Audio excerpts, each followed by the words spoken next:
नमस्कार, good morning प्यारे साथियों, कैसे हैं। उम्मीद है सब ठीक ठाक होगा, अच्छे होंगे और मज़े में पढ़ाई भी कर रहे होंगे। आप सभी का स्वागत है अपना प्यारा सा खूबसूरत सा चैनल इरा फिजिक्स पे, जिसमें हम लोग देख रहे हैं ब्रह्मास्त्र बैच के सीरीज को, जिसमें आज हम लोग देखने वाले हैं सीरीज नंबर 13। ठीक है ना, क्लास 13, जिसमें आज हम लोग देखेंगे प्रकाश का वर्ण विक्षेपण। प्रकाश का वर्ण विक्षेपण। तो बच्चों, हम लोग इस बैच में पिछले साल पूछे गए क्वेश्चंस का निचोड़ क्या कर रहे हैं, निकाल करके पढ़ रहे हैं कि कोई भी क्वेश्चन यदि किस तरीके से पूछा जाता है तो उसके आंसर को किस प्रकार से लिखना है, कैसे जवाब देना है, टू द सटीक पॉइंट हम लोग डिस्कशन कर रहे हैं। तो आज के क्लास का पहला नंबर क्वेश्चन है, प्रकाश के वर्ण विक्षेपण से आप क्या समझते हैं। प्रकाश के वर्ण विक्षेपण, प्रकाश के वर्ण विक्षेपण से आप क्या समझते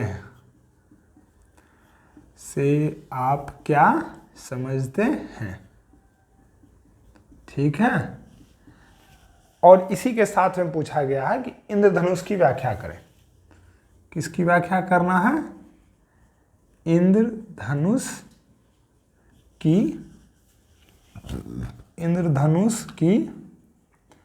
व्याख्या करें। ठीक है। इसी क्वेश्चन को पूछने का दूसरा तरीका है, बच्चे लोग ना कंफ्यूज आ जाएंगे। किस प्रकार से पूछा गया है, प्रिज्म से होकर प्रकाश के अपवर्तन का नामांकित चित्र बनाएं। क्या पूछा गया है, प्रिज्म से होकर प्रकाश के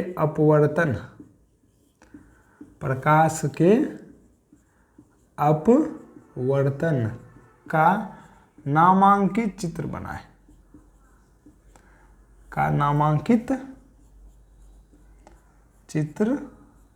बनाएं, ठीक है भाइयों। मतलब इसी क्वेश्चन को पूछने का ये दूसरा क्या है, तरीका है। ठीक, तो हम लोग ना इसके आंसर को देखते हैं। सबसे पहले परिभाषा लिखते हैं प्रकाश का वर्ण विक्षेपण का। जब क्वेश्चन पूछे ना, इस प्रकार से जवाब देना। प्रकाश का वर्ण विक्षेपण क्या लिखिएगा परिभाषा में, प्रकाश का 7 रंगों में विभक्त होने की घटना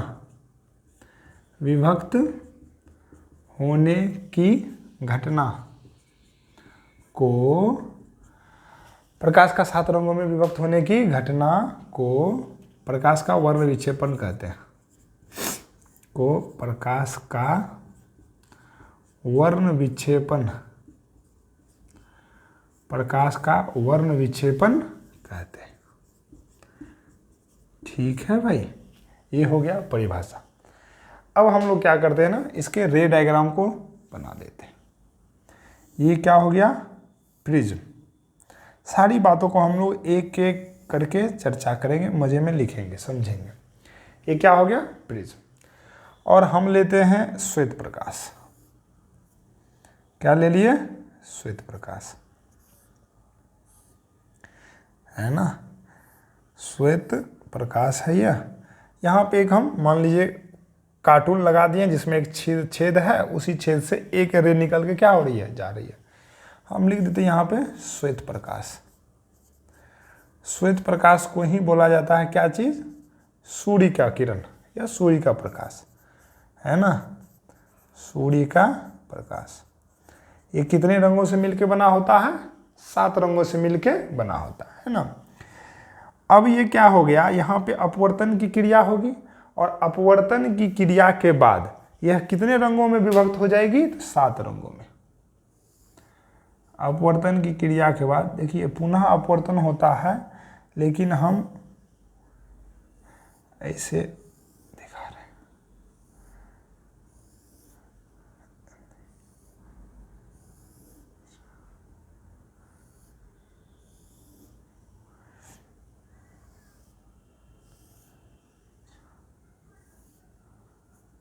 गड़बड़ा जाएगा, ऊपर उतना ये नहीं जाएगा, इधर ही कहीं भेज दे रहे हैं।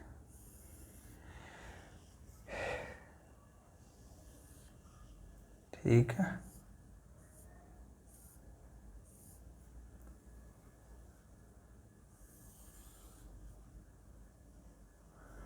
ठीक है ना। ये हो गई अपवर्तन की क्रिया के बाद कितने रंगों में विभक्त हो गई, 7 रंगों में विभक्त हो गई, है ना। और जो ये 7 रंग की पट्टी बनती है इसको हम लोग बोलते हैं वर्णपट। क्या बोलते हैं, वर्णपट। और इस 7 रंग का नाम होता है 1 2 3 4 5 6 7। 7 रंग का नाम होता है विभजियोर। क्या नाम होता है, विभजियोर, है ना। ये कुछ मतलब सबका दूरी अलग अलग हो रहा है, लेकिन आप लोग जो बनाइएगा ना सब लगे क्या है, बराबर है ना। स्केल पेंसिल से बनाइएगा। भी का मतलब होता है वायलेट, आई का मतलब इंडिगो,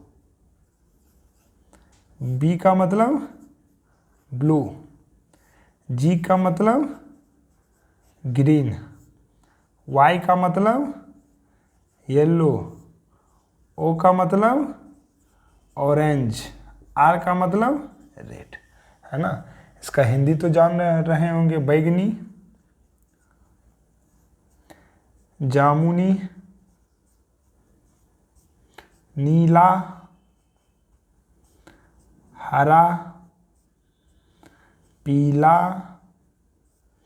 नारंगी और लाल। इसी को हिंदी में हम लोग क्या बोलते हैं, हिंदी में बोलते हैं बेजानी पीनाला। ठीक है ना। बे मतलब बैगनी, जा मतलब जामुनी, नी मतलब नीला, हो मतलब हरा, पी मतलब पीला, ना मतलब नारंगी, ला मतलब लाल। ये हो गया वर्णपट का कलर। मतलब सबसे नीचे जो रंग होता है उसको कौन सा रंग बोलते हैं, बैगनी, और सबसे ऊपर जो रंग होता है उसको कौन सा रंग बोलते हैं, लाल रंग। ठीक है बच्चों, तो ये है अपना प्रकाश का वर्ण विक्षेपण और वर्ण विक्षेपण का फोटो। इसको स्क्रीनशॉट लीजिए और इसमें कुछ हमको लिखना है। लिखिए, इसमें लिखिएगा, इसके नीचे लिखिएगा, डायग्राम के नीचे लिखिएगा, जब श्वेत प्रकाश को किसी प्रिज्म से गुजारा जाता है, जब श्वेत प्रकाश को किसी प्रिज्म से गुजारा जाता है तो अपवर्तन के पश्चात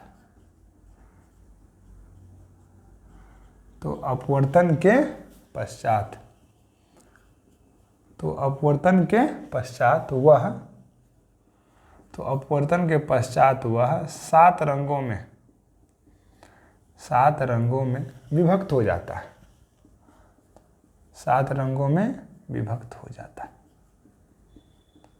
7 रंगों में विभक्त हो जाता है। और इसी रंगों में विभक्त होने की घटना को हम लोग क्या बोलते हैं, प्रकाश का क्या चाहिए, वर्ण विक्षेपण। प्रकाश का क्या बोलते हैं, वर्ण विक्षेपण। इसके बाद हम लोग देखते हैं वर्णपट को, इसी को बोलते हैं रंगीन पट्टी। क्या बोलते हैं इसी को, रंगीन पट्टी, है ना। लिखते हैं अगला, अब इसी के नीचे लिखेगा वर्णपट, स्पेक्ट्रम। क्या लिखेगा, वर्णपट, स्पेक्ट्रम, रंगीन पट्टी। 7 रंगों की पट्टी को, 7 रंगों की पट्टी को वर्णपट कहते हैं। 7 रंगों की पट्टी को वर्णपट कहते हैं। 7 रंगों की पट्टी को क्या कहते हैं राजा, वर्णपट कहते हैं। ठीक, अब इसी के बारे में विश्लेषण कर लेते हैं वर्णपट का। देखिएगा, देखिए फोटो में देखिए, सबसे नीचे कौन सा रंग है, बैगनी रंग। सबसे ऊपर कौन सा रंग है, लाल रंग। यदि आप फोटो में देखिएगा तो आपको दिखेगा कि ये बैगनी रंग ना सबसे ज़्यादा क्या हुआ है, मुड़ा है। बैगनी रंग सबसे ज़्यादा मुड़ा है, और देखिएगा कि लाल रंग सबसे क्या मुड़ा है, कम मुड़ा है कि नहीं। तो जिस रंग का झुकाव ज़्यादा होता है, जिस रंग का झुकाव ज़्यादा होता है उसका तरंगदैर्घ्य क्या होता है? कम। उसका तरंगदैर्घ्य कम। और जिस रंग का झुकाव अधिक कम होता है उसका तरंगदैर्घ्य क्या होता है? अधिक। उसका तरंगदैर्घ्य क्या होता है? अधिक। तो हम बोलते हैं कि वर्णपट में सबसे निचला रंग कौन सा होता है? बैगनी। और सबसे ऊपर वाला रंग कौन सा होता है? लाल। ठीक है, पहले इस पॉइंट को लिखते हैं, है कि नहीं। वर्णपट में सबसे नीचे बैगनी रंग तथा सबसे ऊपर लाल रंग होता है। लाल रंग होता है। समझ में आ गया ना, है कि नहीं। अब लिखते हैं सबसे कम तरंगदैर्घ्य बैगनी का होता है। सबसे कम तरंगदैर्घ्य बैगनी का होता है। बैगनी का होता है। इसलिए सबसे अधिक विचलन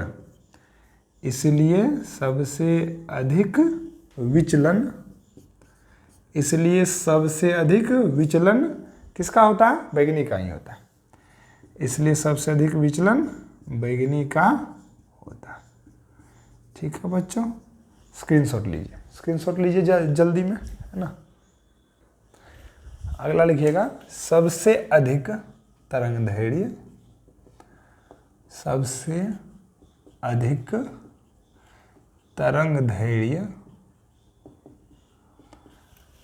लाल का होता है।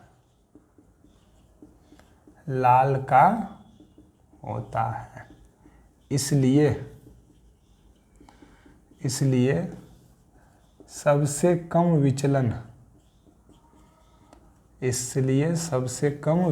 लाल का होता है। इसलिए सबसे कम विचलन लाल का होता है। ठीक है बच्चों, बातें समझ में आ गई। अब अगला नंबर का देखते हैं हम लोग, प्रिज्म। अगला क्या देखते हैं? प्रिज्म।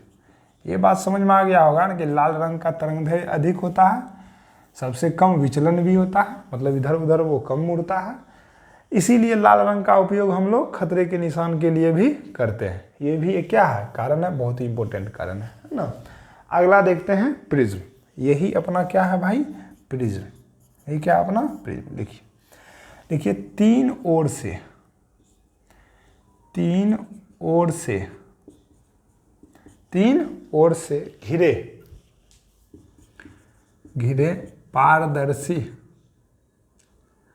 पारदर्शी आकृति को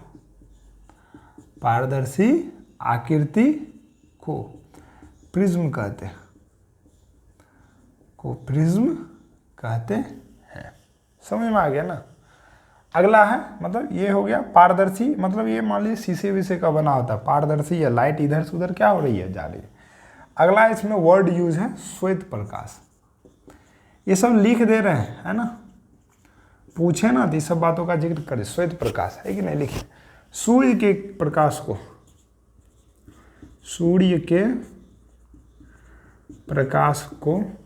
श्वेत प्रकाश कहते हैं। सूर्य के प्रकाश को श्वेत प्रकाश कहते हैं। यह कितने रंगों में विभक्त हो जा रहा है? 7 रंगों में। तो इससे साबित होता है कि यह कितने रंगों से मिलकर बना होता है? 7 रंगों से मिलकर बना होता है। लिखिएगा यह 7 रंगों से मिलकर बना होता है। यह 7 रंगों से मिलकर बना होता है। ठीक है ना। वैसे ये 7 रंगों से मिलकर बना है कि नहीं है, इसका एक अलग क्या है? प्रैक्टिकल है। ठीक है ना, वो न्यूटन साहब ने किए थे, लेकिन उस पर हम लोग चर्चा नहीं कर रहे हैं क्योंकि टू द पॉइंट चल रहे हैं, है ना। चलिए यहाँ तक ये हो गया प्रकाश का वर्ण विक्षेपण, वर्णपट, प्रिज्म का हम लोग विश्लेषण कर लिए। अब इसी क्वेश्चन में पूछा कि इंद्रधनुष की व्याख्या करें, तो स्क्रीनशॉट लीजिए, उसके बाद हम लोग व्याख्या करते हैं। इसी क्वेश्चन का पार्ट है इंद्रधनुष की व्याख्या करें। ठीक है।